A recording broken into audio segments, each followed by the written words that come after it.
everyone. Swastiastu. So, before I will start this video, I would like to introduce myself again. My name is Kadek Intan Lestari. I'm from class A1 Denpasar in third semester. So, today in this video, I would like to explain the material about defining and non-defining relative clause. So, let's get started. The first one, what is relative clause?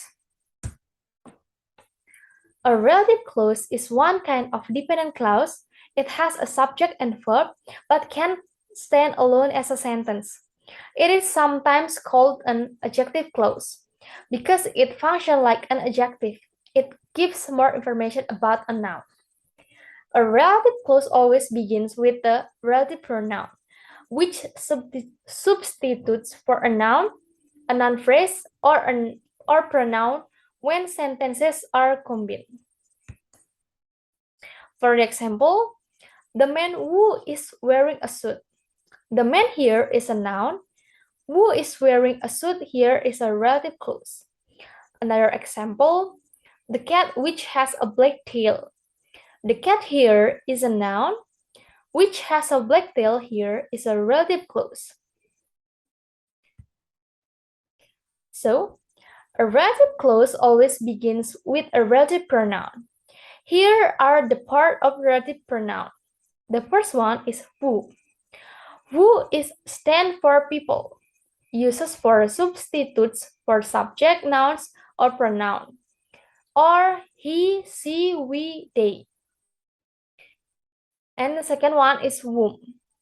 Whom stands for people. It's uses for substitutes for object nouns or pronouns like him, her, us, them. The third one is whose. It stands for people or things, uses for substitutes for possessive nouns or pronoun like his, hers, ours, their. And then that. The that pronoun stands for people or things. Uses can be used for either subject or object, can only be used in restrictive relative clause. And the last one is which stands for things. Uses can be used for either subject or object, can be used in non-restrictive relative clause or non-defining clause, can also be used in non-defining clauses, though some people don't like this use.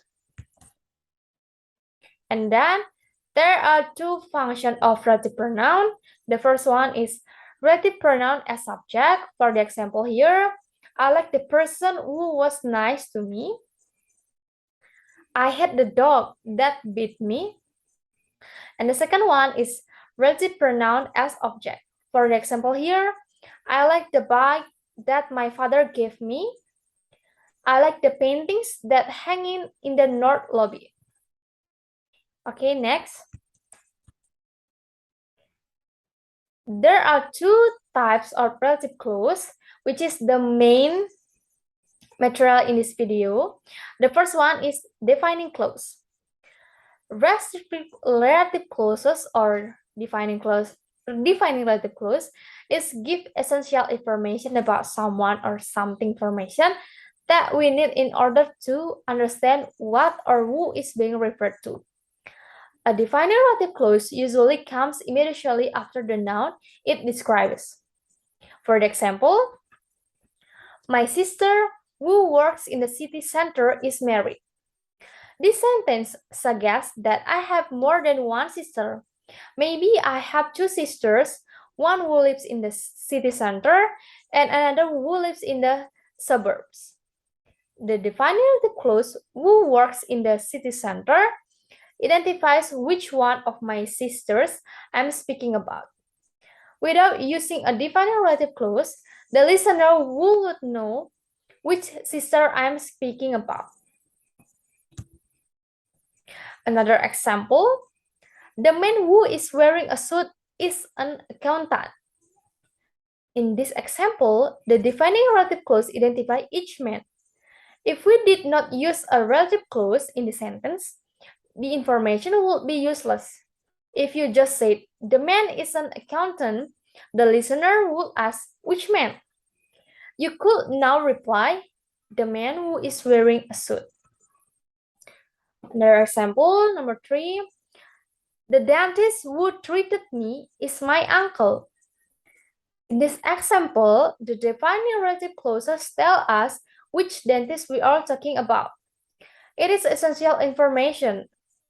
If we remove the clause, we will not know which dentist we are talking about. And it comes immediately after the noun it describes. Here in this sentence is the dentist. Now we are moved to the non-defining relative clause. Non-defining relative clauses do not define the person, thing, or animal we are talking about.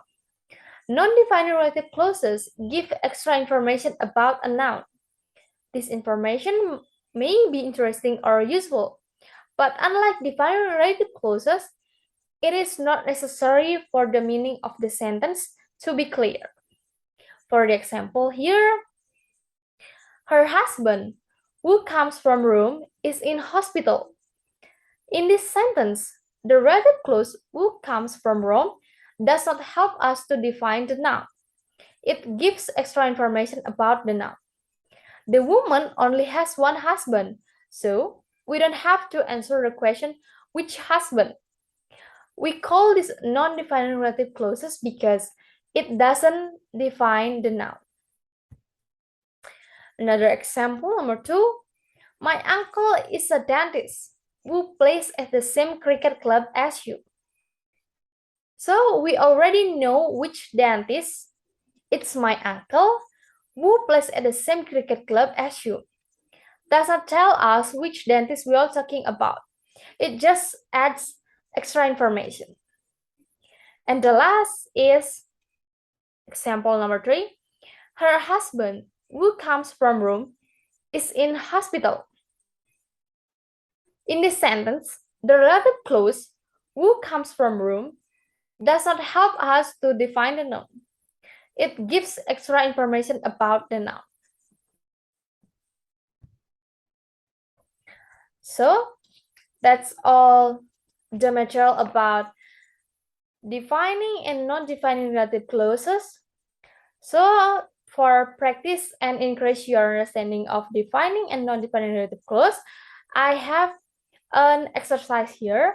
You can scan the barcode in the screen with your phone or type this link.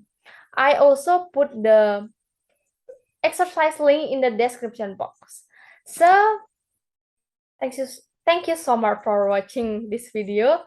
I hope you can practice and improve yourself about defining and non-defining relative clauses. So thank you so much for watching. See you in the next video. Bye-bye.